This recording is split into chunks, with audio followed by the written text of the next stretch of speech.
इस बार ऐसा है कि थोड़े थोड़े चेंजेस आए हैं जोसा काउंसलिंग के अंदर। जो शेड्यूल आउट हुआ है उसमें एक आपको इंफॉर्मेशन दिया गया है। तो पिछली बार तक जैब जो है बस आईआईटी के लिए रिस्पॉन्सिबल होता था, लेकिन इस बार आईआईटीज और आईएएससी बैंगलोर दोनों इसके अंदर आ जाएगा। कॉलेज चुन लेता, बोलता सर मैं पूरा रिसर्च करके बैठा हूं, मैं बिल्कुल एक्यूरेट हूं कि जो मैं चुना हूं उसमें मेरे को कॉलेज मिल जाएगा। 2 जून से 11 जून तक ये मैंडेटरी नहीं है, मैं बता रहा हूं, ये आपकी इच्छा के ऊपर है, मन करे तो कर दिए नहीं तो मत कीजिए। हेलो बच्चों, आपका बहुत बहुत स्वागत है केजीएस जेई प्लेटफॉर्म पर। और आप सभी को आज इस वीडियो में मैं ये बताऊंगा कि जोसा काउंसलिंग का पूरा प्रोसेस कैसे आपको देखना है, आप कैसे देख सकते हैं जोसा काउंसलिंग को। तो जोसा काउंसलिंग सबसे पहले मैं आपको बता दूं 2 जून से शुरू हो रहा है और ये 11 जून तक पहले चलेगा choice filling and registration process. उसके बाद राउंड 1 का प्रोसेस शुरू होगा, उसके बाद further round 2, round 3, round 4, round 5। Yes, इस बार ऐसा है कि थोड़े थोड़े चेंजेस आए हैं जोसा काउंसलिंग के अंदर। जो शेड्यूल आउट हुआ है उसमें एक आपको इंफॉर्मेशन दिया गया है कि पिछली बार तक राउंड 6 तक जाता था ये काउंसलिंग का प्रोसेस, लेकिन इस बार राउंड 5 तक ही ये जाएगा। तो ये पहली जो चेंज है जोसा काउंसलिंग के अंदर, ये वही चेंज है कि इस बार राउंड 5 तक होगा।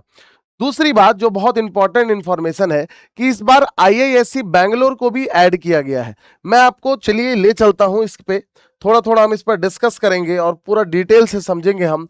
ये काउंसलिंग प्रोसेस का पूरा स्ट्रक्चर मैं आपको दे रहा हूं। अगर आपको कोई दिक्कतें आती हैं तो हमारे टेलीग्राम ग्रुप को ज्वाइन कर लीजिए, वहां से आप अपने क्वेरी सॉल्व कर सकते हैं। आप कमेंट सेक्शन में कमेंट कर सकते हैं। तो देखिए, जोसा जो आप देख रहे हैं ये मेरे भाई 2 चीज से मिलकर बना है। एक तो जैब इसके अंदर आ जाता है और दूसरा जो इसके अंदर इंक्लूड होगा वो होगा सीसैप। जैब मतलब आपका हो गया जॉइंट एडमिशन बोर्ड और सीसैप हो गया सेंट्रल सीट एलोकेशन बोर्ड। इससे आपको आईआईटीज मिल जाएंगे। और इस बार एक नया चीज ऐड हो गया इसमें, वो है आईआईएससी बैंगलोर। इसमें भी बीटेक आप कर सकते हैं। तो पिछली बार तक जैब जो है बस आईआईटी के लिए रिस्पॉन्सिबल होता था, लेकिन इस बार आईआईटीज और आईएएससी बैंगलोर दोनों इसके अंदर आ जाएगा। और अगर हम बात करें सीसैप की, तो सीसैप में आपका एनआईटीज आ जाएगा, ट्रिपल आईटीज हो जाएगा, जीएफटीआईज हो जाएगा, गवर्नमेंट फंडेड टेक्निकल इंस्टीट्यूट। ठीक है, तो ये सारे सीसैप के अंदर है। और आईआईटीज और नया एक चीज जो मैं आपको बता रहा हूं वो आईआईएससी बैंगलोर इस बार इंक्लूड हो गया है। तो ये थोड़े थोड़े चेंजेस है। जोसा प्रोसेस के अंदर आपको आईआईटीज और एनआईटीज दोनों कॉलेज का choice filling, registration, seat allocation, बहुत सारी चीजें हम लोग जानेंगे। स्लाइड कैसे करते हैं, फ्लोट कैसे करते हैं, ये सब कुछ हम फ्रीज कैसे करते हैं, ये सब कुछ हम डिटेल में आज के इस वीडियो में देखने वाले हैं। तो कंप्लीट प्रोसेस हम समझेंगे। और ये वीडियो देखने के बाद जिस भी बच्चे को काउंसलिंग का कोई भी प्रॉब्लम होगा वो यहां से आप हेल्प ले सकते हैं। और अगर ज्यादा प्रॉब्लम आपको होती है तो आप हमसे डायरेक्टली भी कनेक्ट कर सकते हैं। स्टेप बाय स्टेप जोसा काउंसलिंग 2026 प्रोसेस हम लोग समझेंगे। सबसे पहले आपको जोसा के पोर्टल पर जाना है और रजिस्टर करना है। मेरे भाई रजिस्टर कैसे करेंगे, तो आपको पहले तो लॉगिन करना पड़ेगा। आप लॉगिन करेंगे तो लॉगिन करने के लिए आपको यूजर नेम पासवर्ड की जरूरत पड़ेगी। तो आपका जो जेई मेन एप्लीकेशन नंबर है यही आपको डालना है जोसा के वेबसाइट पे। ठीक है, और पासवर्ड जो है जो आपने जेई मेंस जब आप दे रहे होंगे उस समय जो पासवर्ड आपने यूज किया होगा वही पासवर्ड डालना है। यूजर नेम में आप जो जेई मेन का एप्लीकेशन नंबर है वो डालेंगे और पासवर्ड के अंदर वो जेई मेन के टाइम जो आपने पासवर्ड डाला होगा पोर्टल पे वही डालना है। मान लीजिए कि आप ये पासवर्ड भूल जाते हैं तो कोई दिक्कत की बात नहीं है, आप वो नंबर उसमें डालकर या मेल आईडी डालकर ओटीपी आपको जनरेट हो जाएगा, वहां से आप पासवर्ड चेंज कर सकते हैं, कोई बहुत बड़ी चीज नहीं है। If you qualified JEE advance your eligibility for IIT admissions will automatically be available. अपने आप आपको जोसा काउंसलिंग के अंदर आईआईटीज के भी प्रोसेस दिखने लगते हैं जेई मेंस के एप्लीकेशन नंबर को यूज करके ही। जी हाँ, बिल्कुल आपने सही सुना। मगर इसके लिए आपको आईआईटी क्वालिफाई भी करना पड़ेगा।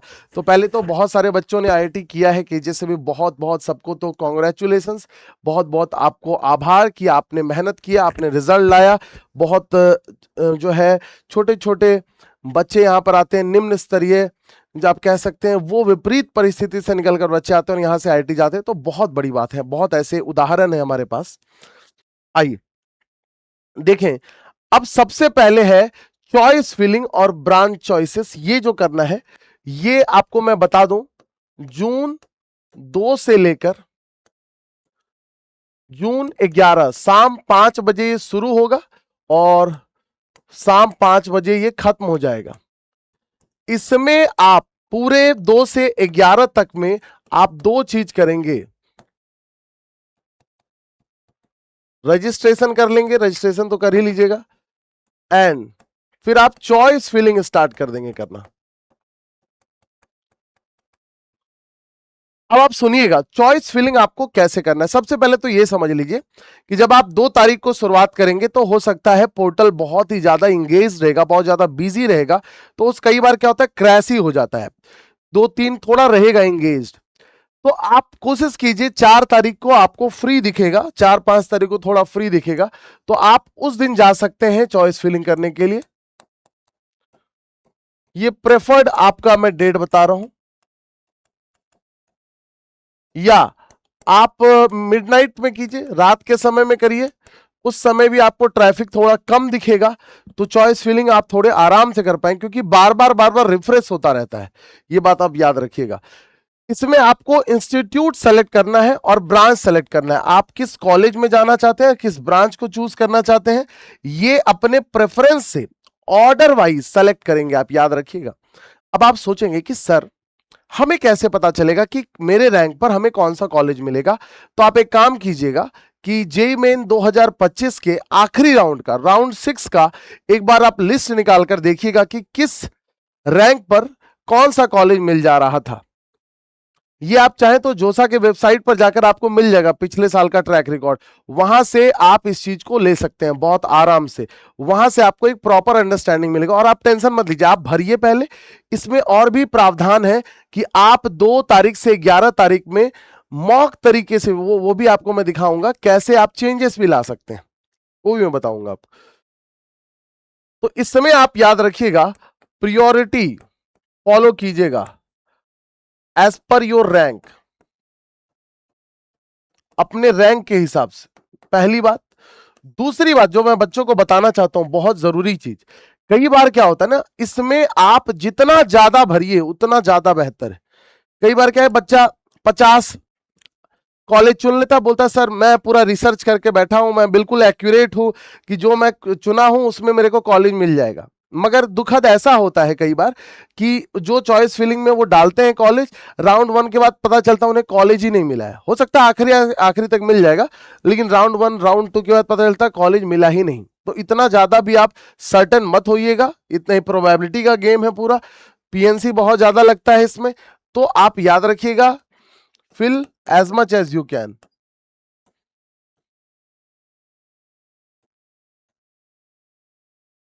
as much as you can in priority wise ऐसे ही नहीं भर दीजिएगा। दूसरा, you can add, delete and rearrange choices during the choice filling period. Yes, जब आप चॉइस फिलिंग करते हैं तो आप हटा भी सकते हैं, ऐड भी कर सकते हैं, अरेंज भी कर सकते हैं ऊपर नीचे, इसमें कोई दिक्कत नहीं है। अभी पोर्टल खुला हुआ रहता है आपका।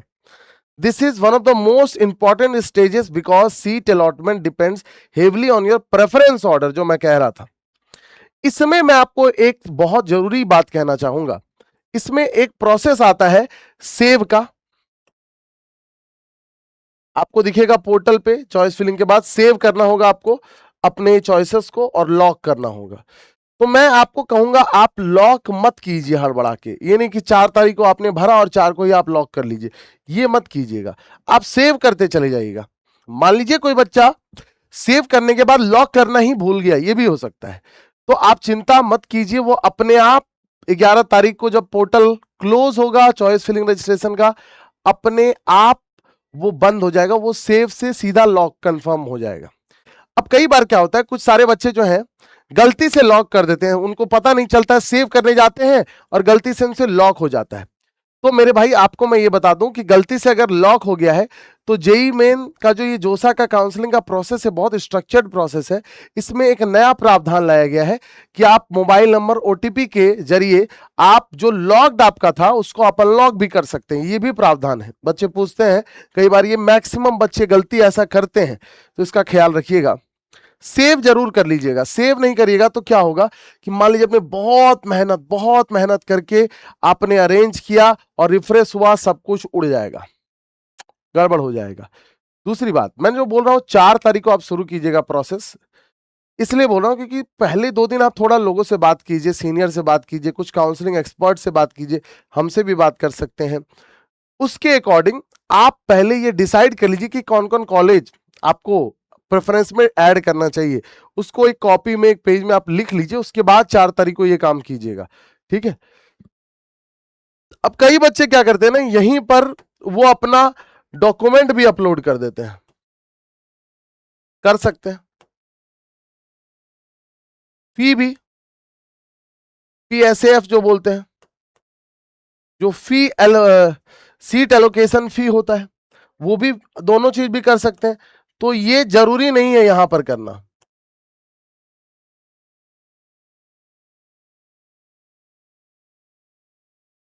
नॉट मैंडेटरी इन जून 2 से जून 11, 2 जून से 11 जून तक ये मैंडेटरी नहीं है। मैं बता रहा हूं, ये आपकी इच्छा के ऊपर है, मन करे तो कर दिए, नहीं तो मत कीजिए। लेकिन जब राउंड शुरू हो जाएगा काउंसलिंग का, वहां पर जब आपको सीट मिल जाएगा, तब आपको ये करना बहुत जरूरी होगा। लॉक योर चॉइसेस, मैं कहूंगा लॉक आप मत कीजिएगा before the deadline. Lock your final list of preferences 11 तारीख से पहले कर लीजिएगा, ज्यादा बेहतर है। आप निश्चिंत रहिएगा, नहीं भी करेंगे, छूट भी जाएगा तो कोई दिक्कत नहीं है। If you do not manually lock them, the system usually auto locks the last saved choices after the deadline. Once lock, changes are not allowed. लेकिन अगर एक बार लॉक हो गया तो बाद में आप इसमें कोई चेंजेस नहीं कर सकते हैं, याद रखिएगा।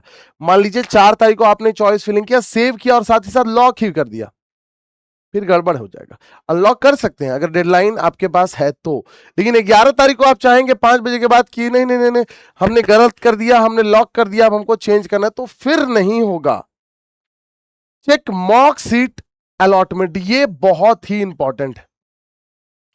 ये 2 बार आपको देखने को मिलेगा, एक बार 7-8 जून के टाइम आपको देखने को मिलेगा और एक बार आपको 10 जून के टाइम देखने को मिलेगा।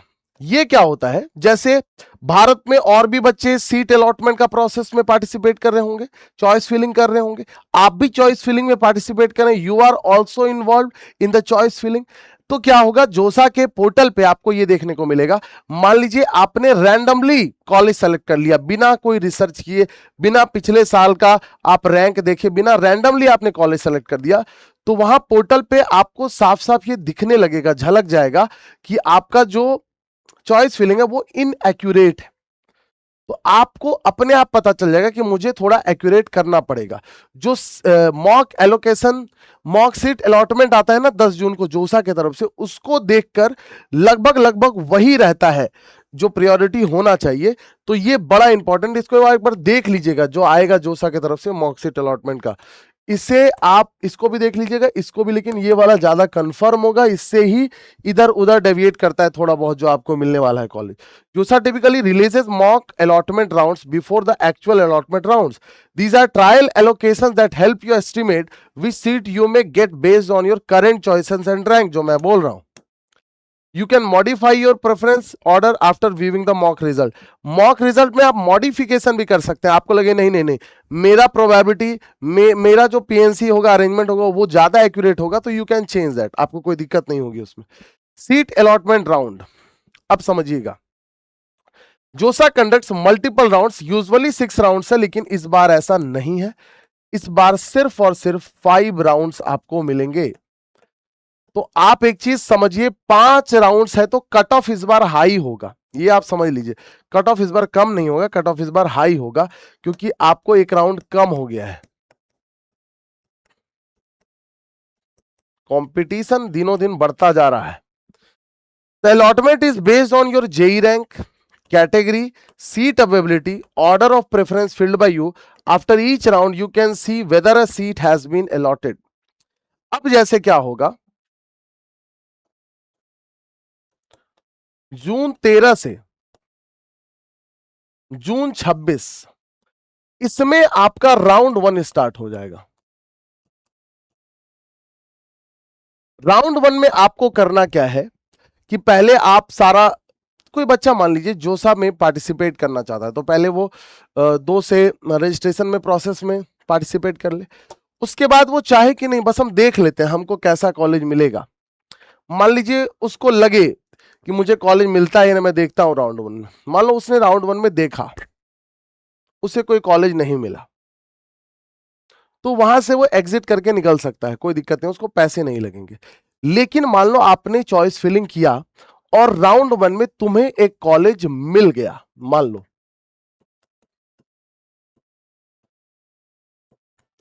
तुम्हें मान लो मिल गया एक कॉलेज, कोई भी, मान लो आपने चॉइस फिलिंग किया था और आपको 72वां रैंक वाला कॉलेज, मान लो कोई भी एक कॉलेज मिल गया आपको, कोई भी एक कॉलेज रैंडम, मान लो ए कॉलेज और बी ब्रांच मिल गया, कोई भी।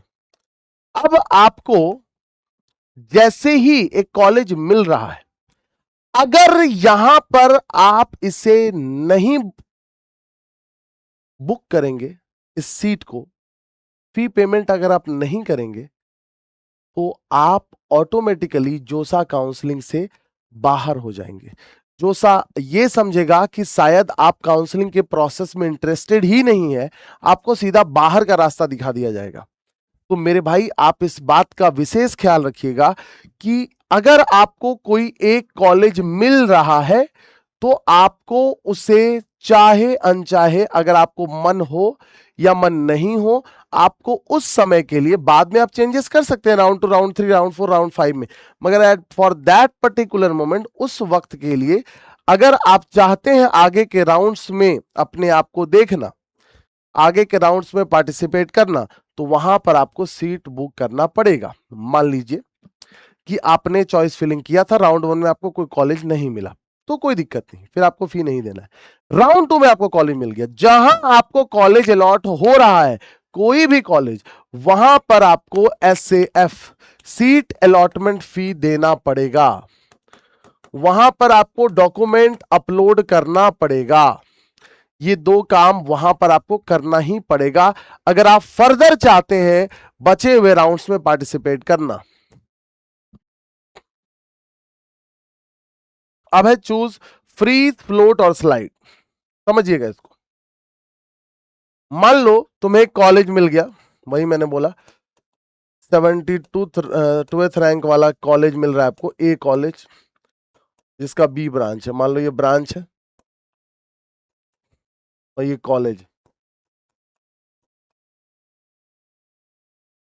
मिल गया तुमको। अब तुम चाह रहे हो कि नहीं,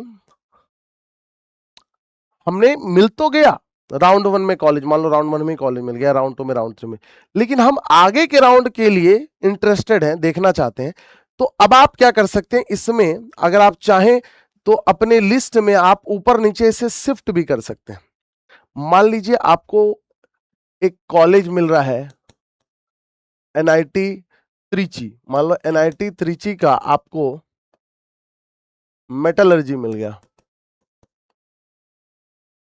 और आप चाह रहे हैं NIT त्रिची का मुझे ECE चाहिए, तो आप इसी लिस्ट में, मान लो आपको 72वां मिला है, तो 1 से लेकर 71 तक, 1 से लेकर 71 तक कोई भी कॉलेज में आप इसे ऊपर नीचे कर सकते हैं। मान लीजिए आप चाह रहे नहीं, जो हमको मिल गया हमको वही चाहिए, अब हमको कोई मतलब नहीं है, हम इसको फ्रीज करना चाहते हैं, तो जहां आप अपने कॉलेज का ऑप्शन स्टॉप कर देंगे तो फ्रीज हो जाएगा, इसको बोलते हैं फ्रीज करना। लेकिन नहीं, मुझे जो कॉलेज मिल रहा है, जो ब्रांच मिल रहा है, मैं सेटिस्फाइड, तो मैं फ्रीज कर रहा हूं। लेकिन अगर आप चाह रहे हैं नहीं नहीं नहीं नहीं, मैं फ्लोट कराना चाह रहा हूं, मुझे और भी देखना है कि ऊपर और भी कुछ कॉलेजेस मिल सकता है कि नहीं, ऑब्वियस सी बात है, आपको 72वां कॉलेज अगर मिल जा रहा है तो आपने प्रियोरिटी में अरेंज किया, आप तो उसके नीचे जाएंगे नहीं, उसके नीचे तो उससे खराब कॉलेज होगा। तो आप देखेंगे 1 से 71 में मैं ऊपर नीचे कर देता हूं, पूरा का पूरा अरेंजमेंट, मुझे ऊपर कोई कॉलेज मिल रहा है या नहीं।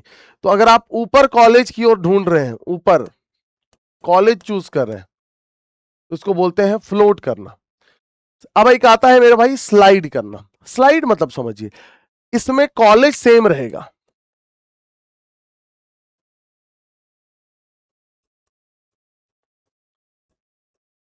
ब्रांच जो बेटर होगा आप वो ढूंढते हैं। मान लीजिए आपको मिला एनआईटी त्रिची का मेटलर्जी, अब आप चाह रहे हैं स्लाइड करना, तो 1 से 71 में आप देखेंगे कि एनआईटी त्रिची का मुझे और अच्छा ब्रांच अगर चाहिए कि नहीं, मुझे ईसीई लेना है, मुझे इलेक्ट्रिकल लेना है, मुझे सीएसई लेना है, तो अगर सेम कॉलेज में ब्रांच को आप इधर उधर चेंज करना चाहते हैं अपने प्रायोरिटी लिस्ट में, 72 से ऊपर जो होगा उसको स्लाइड बोलते हैं। और अगर आप कॉलेज में ऊपर नीचे देखना चाहते हैं तो उसे फ्लोट बोलते हैं। और अगर आप जो मिल रहा है उसको सेलेक्ट करना चाहते हैं उसे हम फ्रीज बोलते हैं। मान लीजिए ये सब कुछ आप कब कर पाएंगे, जब आपको कोई कॉलेज मिला होगा। तो कोई कॉलेज मिला होगा तो ये कब आपका कंफर्म होगा कि आप काउंसलिंग के बाहर नहीं है, जब आप उसका एलोकेशन फी, सीट एलोकेशन फी सबमिट कर देंगे, डॉक्यूमेंट अपलोड कर देंगे, तब वो सीट अलॉटमेंट फी क्या है, एलोकेशन फी क्या है, वो मैं आपको आगे बताऊंगा, वो मैं आगे आपको बताऊंगा, ठीक है। तो आपका जो है 15,000 20,000 जो होता है आपके SC ST PWD का है और OBC का है, और जनरल का जो है वो भी मैं आपको बताऊंगा, वो 30,000 है, ठीक है।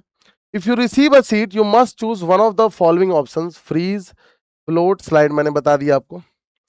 पे the seat acceptance fee, after accepting a seat you must pay the seat acceptance fee within the deadline. Failure और पे में lead to cancellation of the allotment seat, वो गायब हो जाएगा। Upload documents for verification, fee भी upload करना और document भी। अब अगर आप जेई मेंस के कॉलेज एनआईटी, ट्रिपल आईटी और जीएफटीआई में इंटरेस्टेड हैं, अगर आप आईटी एडवांस नहीं क्वालिफाई किए हैं तो आपको 10वीं का मार्क्स और 12th का मार्क्स अपलोड करना होगा। 10वीं के मार्क्स की जगह आप आधार कार्ड भी अपलोड कर सकते हैं। जेई मेन का एप्लीकेशन नंबर डालना हो, एडवांस अगर आप देख रहे हैं तो उसमें कुछ मत डालिए। कैटेगरी सर्टिफिकेट, अगर आप किसी कैटेगरी में हैं तो ईडब्ल्यूएस में या ओबीसी में, याद रखिएगा कैटेगरी सर्टिफिकेट 1 अप्रैल के बाद का होना चाहिए। 1 अप्रैल 2026 के बाद का होना चाहिए, बहुत इंपॉर्टेंट चीज है।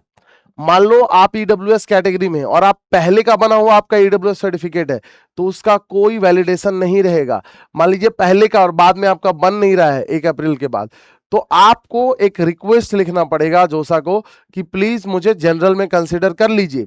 बहुत अच्छी बात है इसमें, मैंने कई सारे गवर्नमेंट एग्जाम में देखा है कि वहां पर अगर आप ईडब्ल्यूएस से और लास्ट मोमेंट पे आप डेडलाइन तक नहीं सबमिट कर पाते तो आपको जनरल भी कंसीडर नहीं किया जाएगा, बट जोसा ऐसा नहीं करती है। अगर आप ईडब्ल्यूएस में हैं, 1 अप्रैल 2026 के बाद अगर आप सर्टिफिकेट नहीं प्रोड्यूस कर पाते हैं तो आपको वो जनरल में जरूर कंसीडर कर लेगा। हाँ, वो अलग बात है कि जो आपको फायदा पहुंच सकता था वो फायदा अब आपको नहीं मिलेगा। अब देखिए पीडब्ल्यू सर्टिफिकेट है तो वो भी आपका होना जरूरी है। आइडेंटिटी प्रूफ एक होना चाहिए, आधार वगैरह जो है। पासपोर्ट साइज फोटोग्राफ आपको डालना है। मेडिकल सर्टिफिकेट इफ रिक्वायर्ड, वैसे तो जरूरी नहीं है। रिस्पॉन्ड टू वेरिफिकेशन क्वेरीज, अब देखिए क्या होता है, जब आप फी सबमिट करेंगे, डॉक्यूमेंट अपलोड करेंगे तो आपको क्वेरीज आएगा। मान लीजिए आपने कोई जैसे 13 जून से 26 जून राउंड 1 की बात करें, मान लीजिए आपने कोई डॉक्यूमेंट अपलोड किया, वो ब्लर्ड है या उसमें कुछ चीज की कमी है, तो जोसा के तरफ से आपको पोर्टल पे आएगा, एक क्वेरी जनरेट होगा। उस क्वेरी में जाकर जो चीज भी गलतियां हैं जिसको सुधार करने जोसा आपको डिमांड कर रहा है, वो आपको समय रहते डेडलाइन तक आपको वो चीज क्लियर करना पड़ेगा। और मान लीजिए कोई ब्लर्ड पिक्चर आपने अपलोड कर दिया तो उसको सही तरीके से आपको स्कैन करके अपलोड करना पड़ेगा। मान लीजिए फी में कुछ गड़बड़ी हो गई है तो आपको फी का सही से जो है फी पे करना पड़ेगा, सब कुछ देखना पड़ेगा, तो क्वेरी जनरेट होगा। अब मान लीजिए कोई बच्चे का क्वेरी आया ही नहीं, तो वो भी सोच सकता है कि सर मेरा क्वेरी जनरेट ही नहीं हुआ। तो भैया आपने सब कुछ सही किया, आपको टेंशन लेने की जरूरत ही नहीं है। ये नहीं कि तुम पूरा परेशान है कि सर मेरा क्वेरी काहे नहीं जनरेट हो रहा है। You must respond within the specified deadline. Yes, final admission and reporting. अब मान लीजिए download the provisional admission letter, मान लीजिए कोई आपको कॉलेज मिल रहा है, complete any remaining fee payment, report online physically. Online आप रिपोर्ट कर सकते हैं। लेकिन जो पीडब्ल्यू वाले बच्चे हैं, पीडब्ल्यूडी हैंडीकैप बच्चे जो होंगे, उनको फिजिकली वहां जाना पड़ेगा। ठीक है, डिसेबिलिटी अगर किसी भी तरह की होती है, आपको फिजिकली प्रेजेंट होना पड़ेगा। इस बात का आप ख्याल रखिएगा। ठीक है, की changes and updates to keep in board marks flexibility, ये आप पढ़ लीजिएगा। 75% जो क्राइटेरिया होता है। न्यू पार्टिसिपेटिंग इंस्टीट्यूट जो है मैंने बताया इस बार IISc बेंगलोर है। एप्टीट्यूड टेस्ट, आर्किटेक्चर का भी इसमें आपको मिल जाएगा चॉइसेस जो मिलेगा। आप जोसा पर अपलोड जाकर देख सकते हैं पिछले साल का रैंकिंग क्या है। जोसा का ऑफिशियल पोर्टल, एडवांस का ऑफिशियल वेबसाइट।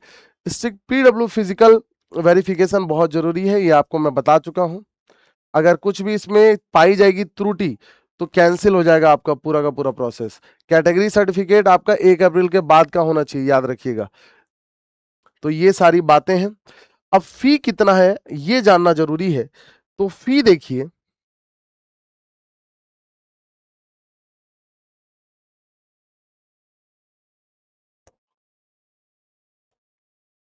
देखना फी है 30,000 और यहाँ SC ST PWD इसका फी देख लीजिए।